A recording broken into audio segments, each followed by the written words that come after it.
সবাই আজকের ভিডিওতে আমরা দেখব আপনার প্রিমিয়াম স্মার্টফোন গুগল পিক্সেল 7 প্রোতে কিভাবে খুব সহজে ডেভেলপার অপশনস চালু করতে হয়।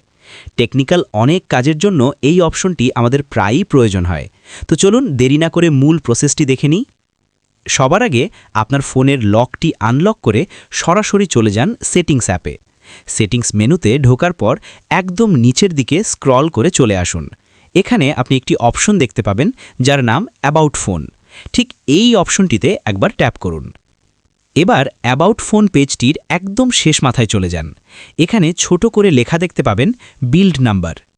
এখন হচ্ছে আসল কাজ। এই বিল্ড নাম্বারের ওপর আপনাকে দ্রুত বিরতিহীনভাবে টানা 7 বার ট্যাপ করতে হবে, ঠিক যেভাবে আমি ভিডিওতে দেখাচ্ছি। 7 বার ট্যাপ করার পর আপনার ফোনের সিকিউরিটির জন্য পিন, প্যাটার্ন বা পাসওয়ার্ড চাওয়া হতে পারে। আপনার ফোনের লকটি এখানে দিয়ে দিন। সাথেই নিচের দিকে একটি ছোট্ট পপআপ মেসেজ আসবে, you are now a developer. অভিনন্দন, আপনার ডেভেলপার মোড সফলভাবে অ্যাক্টিভেট হয়েছে। এবার এক ধাপ ড্যাকে এসে সিস্টেম মেনুতে ক্লিক করুন। একটু নিচেই খেয়াল করলে দেখবেন আগে যা ছিল না, এখন সেখানে ডেভেলপার অপশনস নামে একটি নতুন মেনু যোগ হয়েছে। এখান থেকেই আপনি ইউএসবি ডিবাগিং বা অ্যানিমেশন স্পিডের মতো সব অ্যাডভান্সড সেটিংস নিয়ন্ত্রণ করতে পারবেন। ব্যাস, এভাবেই খুব সহজে আপনি আপনার পিক্সেলে ডেভেলপার মোড অন করতে পারেন।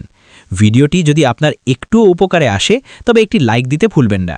আর এমন আরও ইনফরমেটিভ টেক ভিডিও পেতে আমাদের চ্যানেলটি সাবস্ক্রাইব করে সাথে থাকুন। দেখা হচ্ছে পরবর্তী ভিডিওতে। ধন্যবাদ।